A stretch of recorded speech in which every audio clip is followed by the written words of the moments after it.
Bonjour et bienvenue dans cette 61e vidéo abondance dans laquelle je voulais aborder un sujet, ce qui est le sujet des site links. Les site links, ou en français liens de site, qui sont ces liens qui s'affichent dans les pages de résultats de Google pour un certain nombre de requêtes. Donc on va regarder un petit peu ce qu'il en est sur ces site links. Donc déjà, comment est-ce que ces liens s'affichent? Il y a deux types d'affichage.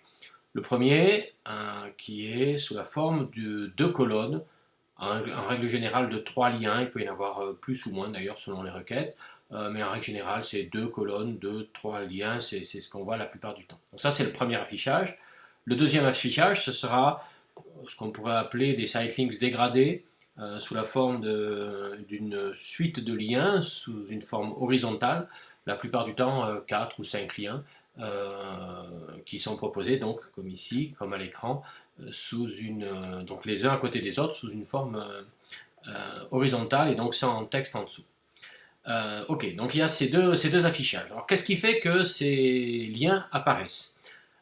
Premier critère, donc en tout trois critères. Premier critère, le fait que les deux colonnes de trois liens n'apparaîtront que sur le premier résultat. Donc là j'ai tapé Apple, le premier résultat aura des sitelinks sous la forme des deux colonnes, mais le deuxième, le troisième, quatrième, etc., dixième résultat n'auront pas, en tout cas au moment où cette vidéo a été enregistrée, n'auront pas cet affichage sous la forme de deux colonnes. Donc uniquement pour le premier résultat, sauf pour l'affichage horizontal, donc sous la forme des liens des sitelinks dégradés. Là, dans ce cas-là, ces liens, ces sitelinks dégradés peuvent apparaître sur n'importe quel résultat, le premier, le deuxième, le cinquième, le sixième, etc. Donc ça, c'est le premier critère. Deuxième critère, dans l'immense majorité des cas, on trouve des requêtes sur lesquelles c'est pas exactement ça, mais enfin vraiment dans l'immense majorité des cas, c'est sur des marques que ça va s'afficher, et donc la requête est égale au nom de domaine. Donc là, j'ai tapé la requête femme actuelle, le nom de domaine, c'est femmeactuelle.fr. Donc la requête se retrouve dans le nom de domaine en .fr, en .com, en .net, en .org, etc. Donc c'est le deuxième critère qui se retrouve le plus souvent. Troisième critère, un petit peu plus complexe à expliquer et à mesurer surtout, c'est le manque d'ambiguïté. Alors j'ai pris deux exemples ici pour l'expliquer. Je tape la requête abondance, et donc Google ici liste en premier le site abondance.com, un excellent site, et en deuxième résultat le site de la ville d'Abondance, de l'office de tourisme de la ville d'Abondance.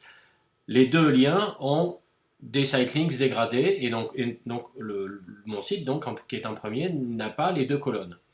Certainement parce que les scores de pertinence des deux liens, donc le site abondance.com et le site abondance.org, sont très proches, donc Google dit il n'y en a pas un vraiment qui a un score de pertinence bien plus important que l'autre, donc je vais pas mettre, donc je dégrade les sitelinks en fait parce que les deux premiers résultats ont des scores de pertinence très proches.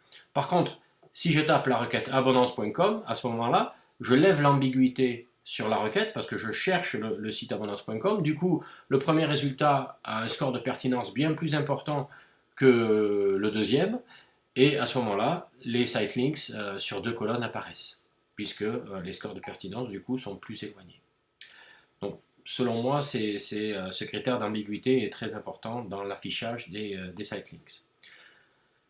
Une fois qu'on a les sitelinks, qu'ils soient sur deux colonnes ou dégradés, quels sont les liens qui sont affichés? Alors là, c'est difficile à dire, on ne sait pas, Google n'a jamais communiqué là-dessus. On peut penser que ce sont les liens les plus importants. Alors est-ce que ce sont les liens les plus cliqués sur la page d'accueil? Ce ne serait pas idiot. J'avais fait plusieurs tests à une époque qui semblaient aller dans ce sens-là. Est-ce que l'algorithme a évolué? C'est difficile à dire. Ce qu'on sait, c'est que ces liens sont assez peu souvent mis à jour. Mais on ne connaît pas l'algorithme. Donc, bon, pour moi, ce sont les liens qui sont les plus souvent cliqués sur la page d'accueil. Il peut y avoir d'autres critères aussi qui sont pris en compte par Google. Est-ce qu'on a la main sur ces liens qui sont affichés? La réponse est clairement non. Vous ne pouvez pas dire à Google quel lien il va afficher, c'est lui qui les décide, c'est lui qui les affiche et qui choisit lesquels il va afficher. Vous ne pouvez pas non plus indiquer à Google d'en supprimer, et pour qu'il les remplace par un autre. Ça, c'était possible dans la Search Console il y a quelques années, quelques mois, mais la fonction a été supprimée. Donc en fait, on ne maîtrise pas du tout quels liens sont affichés, que ce soit en affichage de colonnes ou en affichage dégradé, horizontal. On ne peut pas indiquer, dire à Google, on n'a pas la main sur ces informations, donc c'est Google qui choisit, et puis bah, si c'est bien, tant mieux, si c'est pas bien, il n'y a pas beaucoup de possibilités, malheureusement, pour changer ça. Voilà, j'espère que vous en savez plus sur les site links, les liens de site, et je vous dis à très bientôt pour une nouvelle vidéo abondance. Merci, au revoir.